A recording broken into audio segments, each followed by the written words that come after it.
kolan heneku heji destdaktariya AKP u MHP alikari nebriye, devlet alikari nebriye u bi hezaran hemwelaتی dibin wan avahiyên ku hatine hilweşandin de benda alîkariyê ne.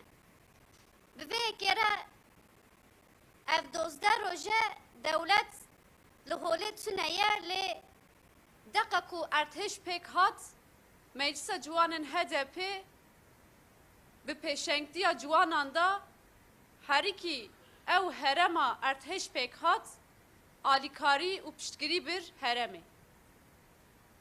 Ji roja ewil heta niha bi hezaran xebatkarên me, bi hezaran dilsozên me di herema erdhêjê dabûn, yên ku ne di herema erdhêjê dabûn jî li bajarên din ciyê ku lê bûn alîkarî berhevkirin û ev alîkariyan şandin ev deh bajarên ku dibin bandora ertêjê de mane.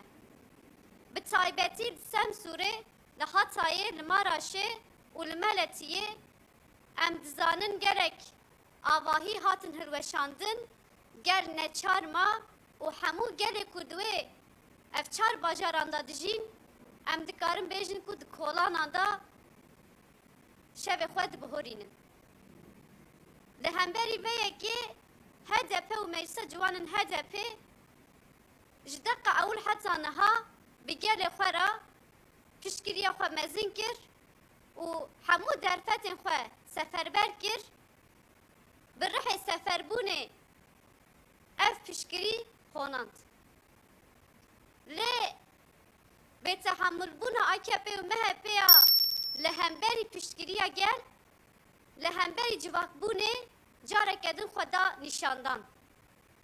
Di rojberê destdaktariya AKP û MHP ku bi rojane li holê tune ye, bi rojane alîkarî naşîne gel û gel neçar dihêle, tenê dihêle, xwest qayyum tayînê koordinasyona qeyranê ya pazarcixê bike û alîkariya gel, piştevaniya gel, piştgiriya gel ji holê rake.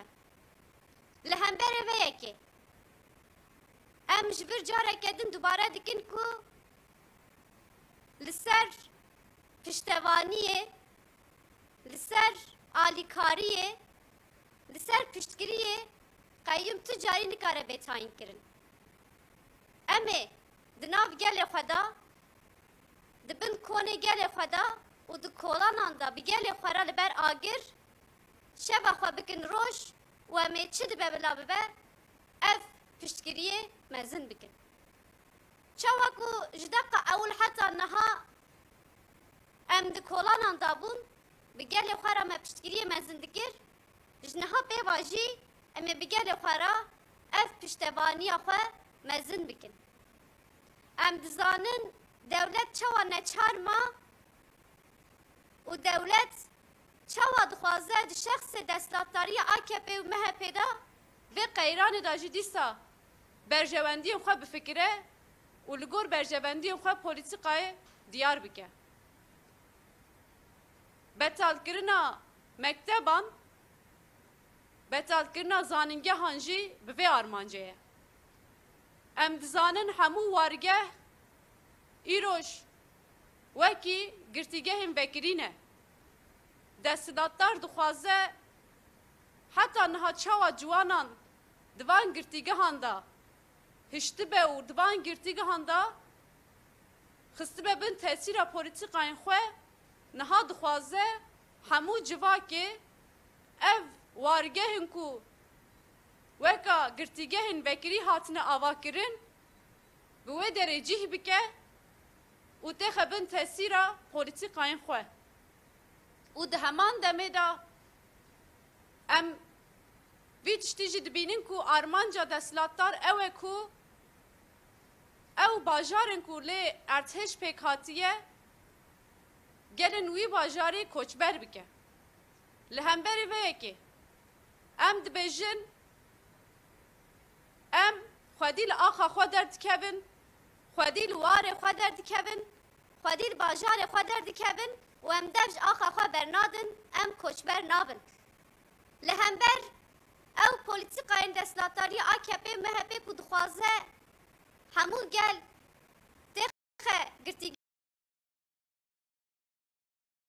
vekirî em dibêjin ew jiyana ku we ji bo berjewendiyê xwe hilweşand em ê bi piştevaniyê dîsa bihonînin. Em ê bi piştevaniyê ev jiyanê ji nû ve şîn bikin. Li ser van esasan em wek Meclisa Ciwanên HDP kampanyaya xeleka jiyanê didin destpêkirin.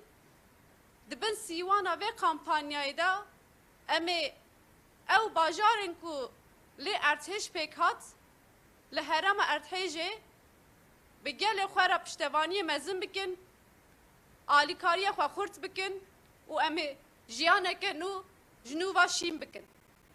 em careke din bi vê wesîleyê bangê hemû ciwanan dikin ku Werin herêma erdhêjê û em bi hevdûra xeleka jiyanê ava bikin. Em bi hevdûra jiyanê ji nû ve ava bikin, jiyaneke civakî, jiyaneke azad û jiyaneke bi piştgirî, bi alîkarî tê avakirin, em nîşanî hemû cihanê bidin. Ez bi van hêstan careke din we hemûyan silav dikim, ji bo tevlîbûna we spas dikim.